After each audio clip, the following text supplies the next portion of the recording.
আসসালামু আলাইকুম HSC 25 batch. তোমাদের বাংলা এবং বাংলা দ্বিতীয় পত্রের জন্য আমি একটা সাজেশন রেডি করেছি। এই যে সাজেশনটা তুমি যদি আজকে ফলো করো, তুমি এইচএসসি তে বাংলা এবং বাংলা দ্বিতীয় পত্রে 100% A+ পাবে। এবং যাদের প্রিপারেশন একটু খারাপ আছে বাংলায়, তারাও যদি আজকের এই সাজেশনটা ফলো করে, তারা অনেক ভালো মার্ক পাবে এবং A+ পেতে পারে। তো চলো শুরু করা যাক। দেখো, তোমার বাংলায় পরীক্ষায় বাংলা প্রথম পত্রের কথা আমি যদি প্রথমে বলি, বাংলা প্রথম পত্রে তোমার ক বিভাগ থেকে ন্যূনতম 2টা, খ বিভাগ থেকে ন্যূনতম 2টা, গ বিভাগ থেকে কমপক্ষে একটি, ঘ বিভাগ থেকে কমপক্ষে একটি করে মোট 60টি প্রশ্নের উত্তর দিতে হবে। মোট 60টি প্রশ্নের উত্তর দিতে হবে। তোমার ক বিভাগ থেকে ন্যূনতম 2টা, এখানে তোমার প্রশ্ন থাকবে 4টি। এখানে তোমার প্রশ্ন থাকবে 4টি ক বিভাগে।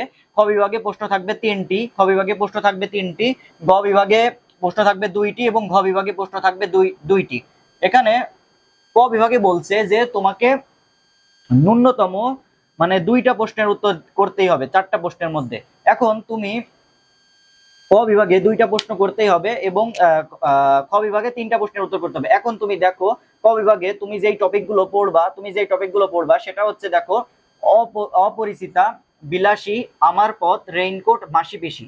যদি এই কয়েকটা গদ্য তুমি এই কয়দিন পড়ে ফেলতে পারো, এই কয়েকটা গদ্য যদি তুমি এই কয়দিন পড়ে ফেলতে পারো, এখান থেকে তুমি 3টা সৃজনশীল লিখতে পারবে। এখান থেকে তুমি 4টার মধ্যে 3টা সৃজনশীল লিখতে পারবে।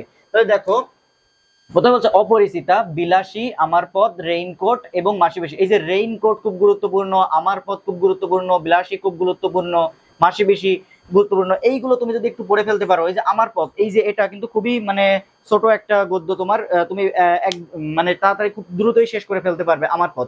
তো এই যে তোমার মাসি পিসি খুবই মানে একটা ইন্টারেস্টিং একটা গল্প। তুমি যে এই গল্পগুলো তুমি যদি পড়ে ফেলতে পারো, তাহলে কমপক্ষে তুমি সেখান থেকে 3টা সিকিউ তুমি লিখতে পারবে, 3টা সৃজনশীল তুমি লিখতে পারবে, মানে ক বিভাগ থেকে। এরপরে দেখো, খ বিভাগ থেকে আমি যদি আসি, ক বিভাগ থেকে তুমি এইগুলো পড়ে ফেলো। খ বিভাগ থেকে আসি, দেখো, সোনার তরী আর বিদ্রোহী, এই 2টা কবিতা খুবই ইম্পর্টেন্ট ভাই। ক বিভাগ থেকে তুমি 2টা প্রশ্ন লিখবা, খ বিভাগ থেকে 2টা প্রশ্ন লিখবা। এর মধ্যে সোনার তরী আর বিদ্রোহী খুবই গুরুত্বপূর্ণ। আমার মনে হয় এই 2টা প্রশ্ন, সোনার থেকে বিদ্রোহী থেকে তুমি 2টা সৃজনশীল প্রশ্ন পেয়ে যাবা। এছাড়া তোমার দেখো, এখানে রয়েছে প্রতিদান, 18 বছর বয়স, ফেব্রুয়ারি 69, আমি কিংবদন্তির কথা বলছি। এখন দেখো, এই যে আমি যেগুলো বলছি, যে প্রতিদান, 18 বছর বয়স, ফেব্রুয়ারি 69, আমি কিংবদন্তির কথা বলছি, এই টোটাল তুমি যে সাজেশনটা পড়ে ফেলতে পারো এই কয়দিনে, টোটাল এই সাজেশনটা পড়ে ফেলতে পারো, তোমার এমসিকিউ এবং সিকিউ এর জন্য তুমি অনেক ভালো মার্ক তুমি তুলতে পারবে। এমসিকিউ এবং সিকিউ এর জন্য তোমার যদি তুমি ধরো, এখান থেকে তোমার 3টা তোমার সৃজনশীল তুমি লিখতে হবে। এখান থেকে 3টা তুমি বিলাসী থেকে একটা পাবা, আমার পথ থেকে একটা পাবা, রেইনকোট থেকে একটা পাবা। তোমার আরো গল্পগুলো সম্পর্কে অবশ্যই পড়তে হবে এমসিকিউ এর জন্য।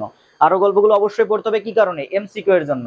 সেই জন্য তোমার প্রত্যেকটা গল্প একটু একটু ধারণা রাখতে হবে। এবং ইম্পর্টেন্ট যে এই যে বিলাসী গল্প থেকে একটা সৃজনশীল পাবা, রেইনকোট থেকে একটা পাবা, তারপর কি আমার পথ থেকে একটা পাবা, অপরিচিতা থেকে একটা পাবা। তো সৃজনশীল নিয়ে তোমার টেনশন নেই, তোমার টেনশন আছে এমসিকিউ অংশে ভালো করতে হবে। বাংলার মেইন ফোকাস হচ্ছে এমসিকিউ। এমসিকিউ এর জন্য এই টপিকগুলো পড়ার পাশাপাশি বোর্ড কোশ্চেন, মানে বিগত বছরে বোর্ডে আসা যতগুলো কোশ্চেন আছে, বিগত বছরে বোর্ডে আসা যতগুলো কোশ্চেন আছে, সব কোশ্চেন গুলো যদি তুমি সলভ করে ফেলতে পারো, তাহলে তুমি অনেক ভালো মার্ক তুমি এমসিকিউতে পেয়ে যাবা। তোমার একটু বহু নির্বাচনীতে একটু সমস্যা হয় বাংলার ক্ষেত্রে। তো তুমি বিগত বছরে বোর্ডে আসা সব কোশ্চেন গুলো সলভ করো আর এইগুলো পড়ো, ক বিভাগ এবং খ বিভাগ। এবার আসি গ বিভাগ, নাটক, সিরাজউদ্দৌলা। তোমরা যারা এতদিন ধরে পড়োই নাই সিরাজউদ্দৌলা, লাল সালু, তোমরা পড়োই না এতদিন, কি করতে পারো? তোমরা কি করতে পারো? সিরাজউদ্দৌলা আর লাল সালু হিউজ, মানে এত পড়ে কখনোই কমপ্লিট করা যাবে না, 2 দিনে এত পড়ে কখনোই কমপ্লিট করা যাবে না, এই 1 মাসেও শেষ হয় না, এত হিউজ। তো তোমরা কি করতে পারো? সিরাজউদ্দৌলা এবং লাল সালু, এর জন্য তোমার কি করতে হবে, যে তোমার যে টেস্ট পেপার যদি থাকে, টেস্ট পেপারে আসা সৃজনশীল প্রশ্নগুলো সলভ করতে হবে এবং টেস্ট পেপারের থেকে এমসিকিউ গুলো পড়ে ফেলতে হবে। এবং এর পাশাপাশি তুমি যদি ভালো করতে চাও, এখানে ক এবং খ নম্বর যেই তোমার প্রশ্ন থাকবে সৃজনশীলে, এগুলো মুখস্থ করে ফেলতে হবে। তুমি যদি সৃজনশীলে ভালো করতে চাও, সিরাজউদ্দৌলা এবং তোমার ওই যে লাল সালুতে তোমার ক এবং খ নম্বর মুখস্থ করে ফেলতে হবে, ক এবং খ নম্বর মুখস্থ করে ফেলতে হবে। এর পাশাপাশি তোমার নাটক এবং সিরাজউদ্দৌলা উপন্যাস এই সম্পর্কে তুমি যদি ইউটিউবে যে একটু সার্চ দাও, তাহলে সেখানে যেই নাটক আর উপন্যাস তোমার আসবে, সেটা যদি একটু দেখো ইউটিউব দেখে নাটক আর উপন্যাসটা একটু দেখো, তাহলে তোমার একটা ধারণা চলে আসবে, তুমি সৃজনশীল লিখতে পারবে। তাছাড়া কিছু করার নেই, যাদের প্রিপারেশন মানে যারা একদমই পড়োই নাই, তাদের কিছুই করার নেই।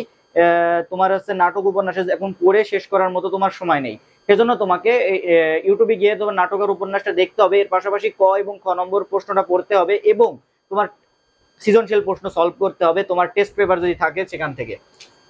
এরপরে বাংলা দ্বিতীয় পত্রে আমরা চলে আসি। বাংলা দ্বিতীয় পত্রে, বাংলা দ্বিতীয় পত্রে দেখো উচ্চারণের নিয়ম, উচ্চারণ, বানান শুদ্ধিকরণ থাকে 5টি, 8টি থাকে 5টি লিখতে হয়, শুদ্ধ বানান থাকে 8টি থাকে 5টি লিখতে হয়, ব্যাকরণিক শব্দ শ্রেণী, প্রয়োগ অপপ্রয়োগ, বাক্য শুদ্ধ, সমাস উপসর্গ, তারপর বাক্যের শ্রেণী বিভাগ, বাক্যান্তর, পারিভাষিক অনুবাদ, পারিভাষিক অথবা অনুবাদ, দিনলিপি অথবা প্রতিবেদন, বৈদ্যুতিন চিঠি অথবা আবেদনপত্র, সারাংশ সারমর্ম অথবা ভাব সম্প্রসারণ, সংলাপ অথবা কুদে গল্প, প্রবন্ধ, নিবন্ধ লিখন। এখন তোমাকে এই যে শব্দের উচ্চারণ, শুদ্ধ শব্দ, ব্যাকরণিক শব্দ শ্রেণী, সমাস, বাক্যের শ্রেণী বিভাগ, বাক্যান্তর, পারিভাষিক শব্দ, এই টপিকগুলো তোমার হুবহু কমন থাকবে শুধুমাত্র বোর্ড কোশ্চেন পড়লে। তুমি যদি 2017 থেকে 2024 সালের যতগুলো বোর্ড কোশ্চেন আছে, যতগুলো বোর্ড প্রশ্ন আছে, বোর্ড প্রশ্নগুলো পড়ে ফেলতে পারো, তোমার 2017 থেকে 2024 সালের যতগুলো বোর্ড প্রশ্ন আছে এই বোর্ড প্রশ্নগুলো পড়ে ফেলতে পারো, আমি তোমাকে গ্যারান্টি দিচ্ছি ভাই বাংলা দ্বিতীয় পত্রের হুবহু তুমি কমন পাবে, হুবহু কমন পাবে।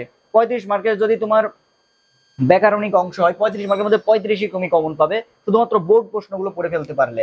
এরপরে আছে কিছু লিখিত অংশ, যেমন দিনলিপি অথবা প্রতিবেদন, বৈদ্যুতিক চিঠি অথবা আবেদনপত্র, সারাংশ সারমর্ম অথবা ভাব সম্প্রসারণ, সংলাপ অথবা কুদে গল্প। এর জন্য তোমার যে হাতে 4-5 দিন সময় আছে, এই সময়ের মধ্যে তোমাকে কি করতে হবে ভাইয়া, এই যে তোমার হাতে যে 4-5 দিন সময় আছে, এই সময়ের মধ্যে তোমাকে যে কাজটা করতে হবে সেটা হচ্ছে তোমাকে প্রত্যেকটা টপিক থেকে কিছু না কিছু ধারণা রাখতে হবে। ধরো তুমি দিনলিপি পড়লে, তুমি যে কোনো একটা লিখবা, হয়তো বা দিনলিপি বা প্রতিবেদন, যে কোনো একটা পড়বা, প্রতিবেদন পড়বা না, হয়তো বা দিনলিপি পড়বা।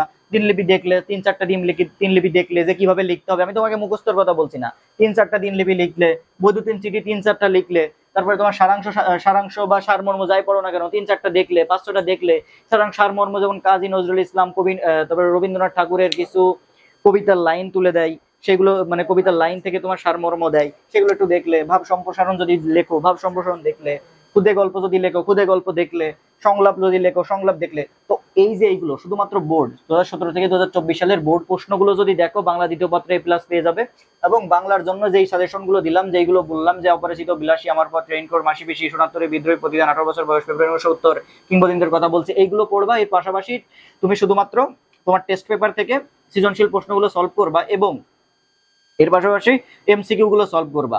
এমসিকিউ এর জন্য কি করবা, এমসিকিউ এর জন্য ভাইয়া তোমার হচ্ছে যে বোর্ডে বিভিন্ন বিগত বছর বোর্ডে আসে এমসিকিউ গুলো সলভ করবা। তুমি বাংলা দ্বিতীয় পত্রে A+ পাবা, আমি গ্যারান্টি দিচ্ছি। আমি যে সাজেশনটা তোমার দিলাম, এই যে সাজেশন অনুযায়ী তুমি যদি পড়তে পারো, এইগুলো যদি বোর্ড কোশ্চেন গুলো পড়তে পারো, এইগুলো এই পুরো গদ্য পদ্য এবং উপন্যাসগুলো একটু টেস্ট পেপার থেকে সলভ করতে পারো, বা তোমার হচ্ছে ইউটিউবে গিয়ে একটু উপন্যাস নাটক দেখো, সেখান থেকে তুমি অনেক ভালো, যারা একদম পড়োই নাই, মানে আজ এখনো পর্যন্ত পড়োই নাই, তোমরা অনেক ভালো মার্ক পেতে পারবা এবং A+ পেতে পারো। তো ভাইয়া দেখা হবে পরবর্তী কোনো ভিডিওতে, ততক্ষণ সবাই ভালো থাকো, আসসালামু আলাইকুম।